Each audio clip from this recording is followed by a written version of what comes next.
한국인에게 잘못 걸렸습니다. 미국 캘리포니아에서 강도 3명이 한 남성을 공격합니다. CCTV 영상을 보면 집에 도착한 남성이 차 뒷문을 닫으려는 순간 강도 2명이 갑자기 다가와 얼굴에 후추 스프레이를 뿌립니다. 공격을 받은 남성은 순간 놀란 듯 뒷걸음질 치다가 돌아서 강도들을 향해 주먹을 휘두릅니다.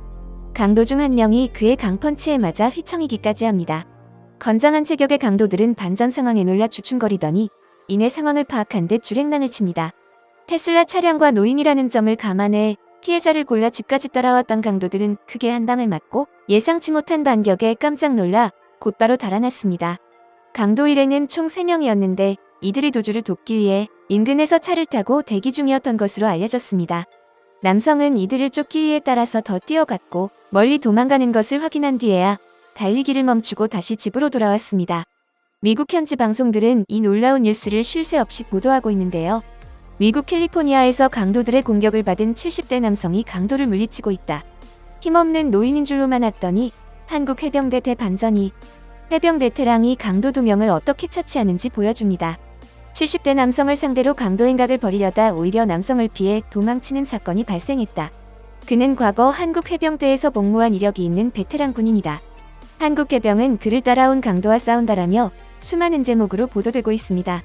실제로 이 남성은 한국 해병대 출신의 전직 군인으로 알려졌습니다. 최근 미국에서는 강도들이 주차를 하는 노인만을 골라 후추 스프레이를 뿌린 후 차량을 탈취하거나 고가의 시계나 현금을 훔쳐 달아나는 일이 빈번하게 발생하고 있습니다. 그리고 대부분의 경우 힘없이 당할 수밖에 없는데요. 한국 해병대 출신의 노인이 강도를 물리쳤다는 소식에 해외 네티즌들은 난리가 났습니다. 그들은 아무것도 두려워하지 않습니다. 귀신도 잡을 수 있습니다. 즉시 반격하는 남자는 환상적입니다. 그리고 감동을 받았습니다.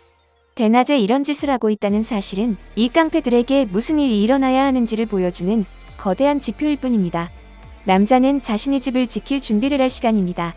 나이든 남자를 기습 공격했음에도 불구하고 2대1에서 졌다고 상상해 보십시오. 이것은 해병대 교육을 응원하는 입니다. 한 번 해병은 영원한 해병이다. 한국 해병대는 정말 살벌하다고 들었습니다. 나이가 들어도 그 정신은 변함없는 것처럼 보입니다. 나도 베테랑이고 내 주변을 끊임없이 경계합니다. 나는 이 사람에게 아무 일도 일어나지 않은 것이 기쁘고 그가 반격을 가한 것도 자랑스럽습니다. 남자가 그의 나이보다 훨씬 적은 2명의 가해자를 쫓는 것은 놀랍습니다. 그가 얼마나 열심히 훈련했는지 이것만 봐도 알 수 있습니다. 역시 한국의 귀신 잡는 해병. 한국에서도 무슨 일이 일어나면 언제 어디서든 해병대 출신 남성들이 나타나 강도를 물리치고 어려움에 처한 사람을 도왔다는 일화가 종종 나오고 있는데요. 그들은 모두 잡아야 한다는 생각밖에 들지 않았다. 도와야 한다는 생각뿐이었다라는 말을 남긴 채 유유히 자리를 떠나버립니다. 그런데 미국에서 어떻게 귀신 잡는 해병이라는 말을 알 수 있었던 걸까요? 해병대는 엄중한 군율과 강인한 훈련으로 전역을 하고서도 기수별 예의를 차릴 정도로 명예와 자부심이 남다릅니다. 대한민국은 바다로 둘러싸인 우리나라의 지리적 여건과 수륙 양면 작전의 중요성이 인식되면서 상륙 작전을 주요 임무로 하는 부대의 필요성을 가지게 됩니다. 그리고 1949년 4월 15일 해군에서 선발한 약 400여 명의 병력으로 해병대가 창설됐는데요. 해병대는 창설 1년여 만에 발발한 6.25 전쟁에 바로 참전해 맹활약을 펼치게 됩니다. 1950년 8월 17일 통영 상륙 작전에서 해병대는 한국군 최초의 단독 상륙 공격 작전을 감행했고 단 2일 만에 통영 탈환에 성공합니다. 이는 당시 한국군이 수행했던 작전 중 단독으로 성공한 최초의 상륙전이었다는 점에서 높은 평가를 얻고 있죠. 당시 통영 상륙 작전을 취재한 뉴욕 헤럴드 트리뷴 종군 기자 마거리 티긴스는 한국 해병대 제1대대가 통영에 단독 상륙해 북한군 제7사단을 패퇴시켰다라는 기사에서 그들은 귀신도 잡을 수 있을 것이다라고 한국 해병대를 소개합니다. 그리고 이 말은 지금까지도 귀신 잡는 해병대라고 대한민국 해병대의 별칭처럼 사용되고 있죠. 세계에서 가장 규모가 크고 진보된 해병대로 불리는 미국 해병대조차 이 기사를 보고 한국 해병대를 주목했다고 합니다. 마거리 티긴스는 미국인 종군 기자로 여성 최초로 퓰리처상을 수상한 사람입니다.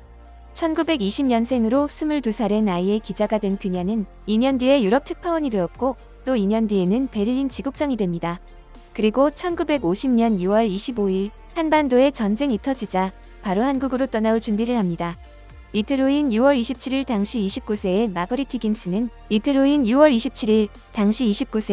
히긴스는 뉴욕 헤럴드 트리뷴 동아시아 특파원으로 한국 땅을 처음 밟게 됩니다.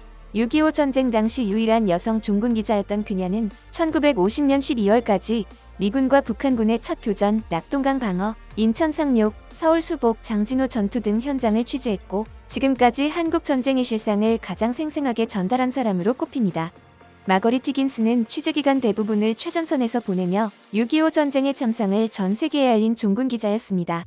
종군 기자의 사명감으로 현장의 위험을 마다하지 않았던 그녀는 유엔군 병사들과 같이 빗발치는 총탄 세례를 받으며 메가 더 장군의 인천 상륙 작전에 함께 참가했습니다. 그녀가 인천 상륙 작전을 취재하려 할 때 미 해군은 함정에 여자를 태우지 않는다는 전통을 내세워 절대 허가하지 않았습니다. 그녀는 여자가 아니라 뉴욕 헤럴드 트리뷴 기자라고 끝까지 항변해 수송선에 겨우 탈 수 있었습니다. 한 미군 대령은 그녀에게 전쟁터는 젊은 아가씨에게 위험하니 도쿄로 돌아가라고 말했는데요. 이곳이 위험하지 않다면 내가 있을 이유가 없다라며 끝까지 버텨 그녀의 기자 정신을 느끼게 했죠. 한강의 다리가 폭격되어 뉴욕으로 기사를 전할 수 없게 되자 그녀는 군용 수송기를 타고 도쿄로 가 기사를 전송한 뒤 다시 한국에 돌아올 만큼 취재에 대한 열의를 불태워 전 세계에 한국의 현장 소식을 생생하게 전했습니다. 임무를 무사히 마치고 귀국한 히긴스 기자는 6.25 전쟁의 경험을 담아 한국 전쟁이라는 제목의 책을 펴내 여기자로는 최초로 퓰리처상을 받았습니다. 한국 전쟁은 1951년 미국에서 출간됐을 때 한국은 세계의 잠을 깨웠다라는 부제로 베스트셀러가 됐고 영어판과 독일어, 프랑스어로 번역됐습니다. 이처럼 강인했던 그녀는 갑작스럽게 44세의 나이에 세상을 떠나게 되고 말았습니다. 그녀의 사인은 작디 작은 벌레의 공격이었습니다. 전쟁의 현장에서도 자신의 위치를 지켰던 마거릿 히긴스가 베트남전에서 모래파리에게 물린 뒤 사망하고 만 것이죠. 모두의 존경을 받고 삶을 마감한 그녀는 알링턴 국립묘지에 안장됐습니다. 미국 매체들은 그녀의 죽음을 두고 그리고 이제 다시 그녀는 그녀의 병사들과 함께 묻혔다고 했습니다.